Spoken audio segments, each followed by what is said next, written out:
Yenge lwa Yesu chibi lwa Maria. Wangbane have madon mushimake Kristo. Nya kene dua wususho Utaankaruhar kenshon Isita. Solo ungwa Loho Dedoo shazo Father Matthew Ikyoson. Ya sekene dato. Wangbane madon mushimake Kristo sunechi. Ayembe kenshima yansamu yo vana Loho Dedoo hensembu nyane. Buslo mado sho Utaankaruhar kenshon Isita. Akawaru nasu zwami hensembu nya. Kwaru hihi zwami kenayra na kamba aposto tio kisha Utaankaruhar yu isha kunda habeka utan zanzan yu isha kunda ta kwaru no sho hwa zwami kem pase tio kisha kendo ko hwa hi yu isha po karuhar zanzan po karumi yu isha po trata zanzan po Utaankaruhar man yu isha kendo ivyangeyo izwami kaken Yohane tio kisha Utaankaruhar yu isha kendo zanzan kendo ka atrata shi emto shi mantime shaka orun ken aka orun ne vovo yo nzwa atine kwa ne na ha me uzwan lun kwa mo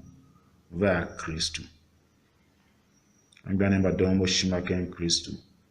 nluwa se shintane sinenge sisifa manse kause hama o marendi tsoyo kana so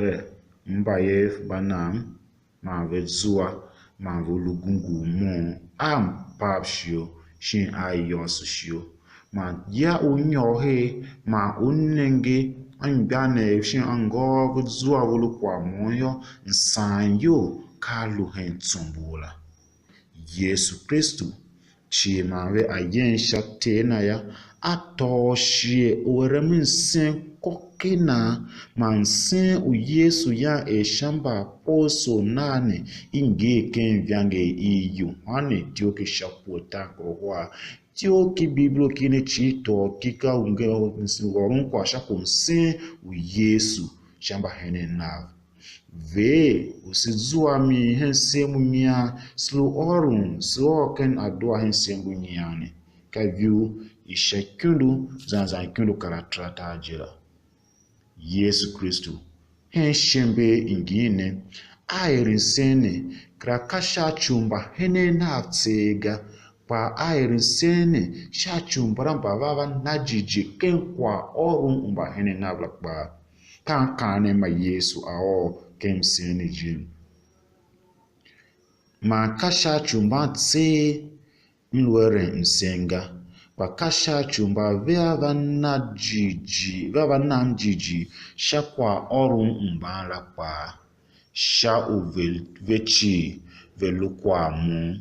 ewete oluken amu mokwa mluken awena ham Yesu Kristo zwalukwa mu vatena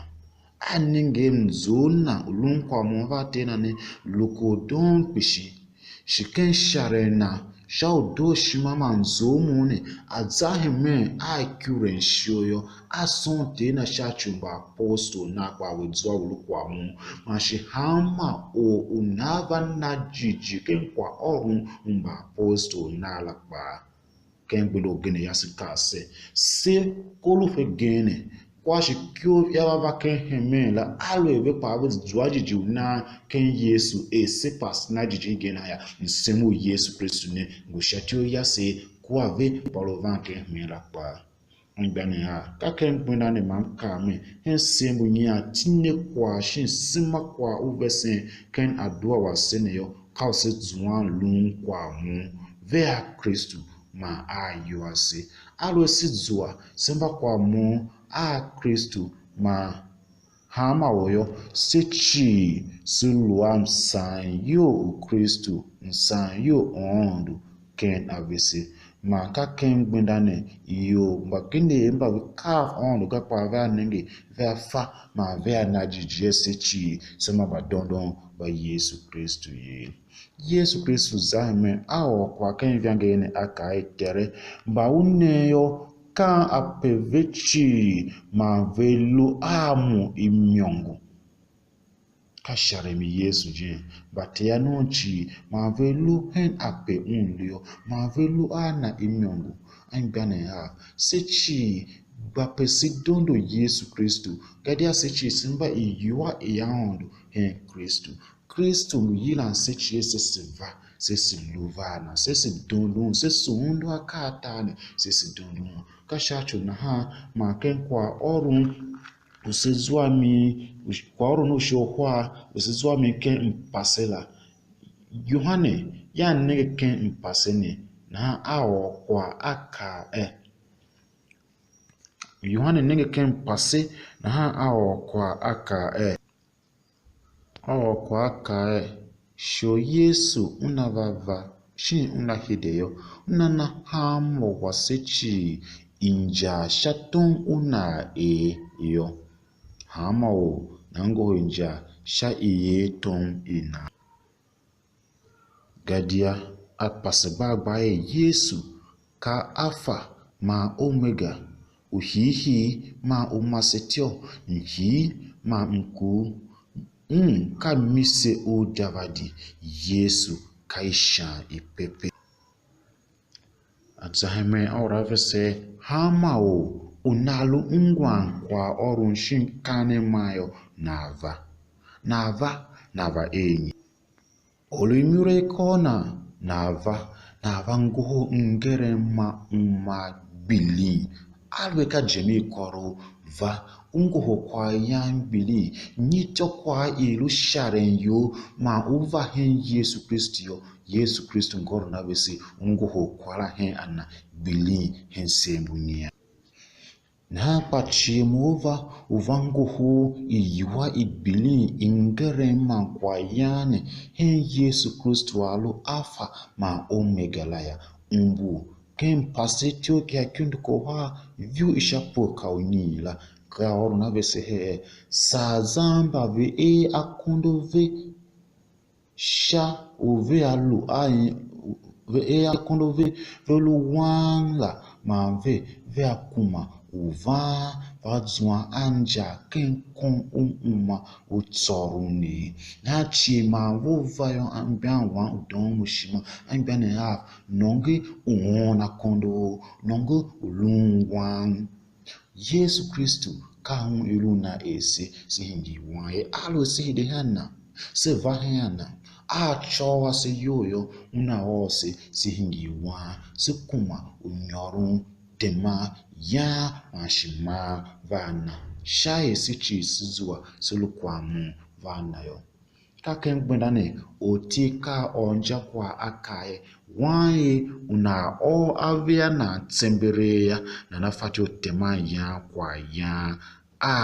o garden shinto jekwa Yesu Kristu kate utechi katolu atochi paso weni kenzo se zwan lon kwa monvana ne se siva tema sha tebuna se si yakwa ya vana pachibe se tumaya gwa pesi wange yo ya se silu wang ken bulu skave si wange yo ya se kasha use hide hen Yesu zamblana ato ibyo ya sekra ense munyane si hide hen se zambe ne ana ato ibyo ya sekra ken kornu hihi sinenge sefanu yange ko elu tan awen pa yange duwa shin wayomba yangu tauna wala fianga yange rensen church na pa ka tere najijingi wa shekevio Stefano yange buashe ninge usha ninge yengem iyandu na hasa yo yengem iyonde yange ninge amini yange naun nsushima awen ayange rutaunla yange kraingi unga shin yanga nyonje pa yange hungu amniono mara gama naun chibi kenyono ma yange rukemara ambane amba domo shima ken Kristu use zwan kwa mumva Kristu tese nkiae Shasha gene se pa silu kemba nyu shinken atan pa alwe se to nlia mamulu han sashi shacho atan asilu kene ji se to nlia ma ji sashi yumyo se klafati onenge ayengen laga se fanu yanega ayengen beyond sang yo sepa segemane he on lo sembunya se son no te wase Adua se chi sulu kwa monvana Shigheh alu ka kencha shin ka kenyembe pa esefanu na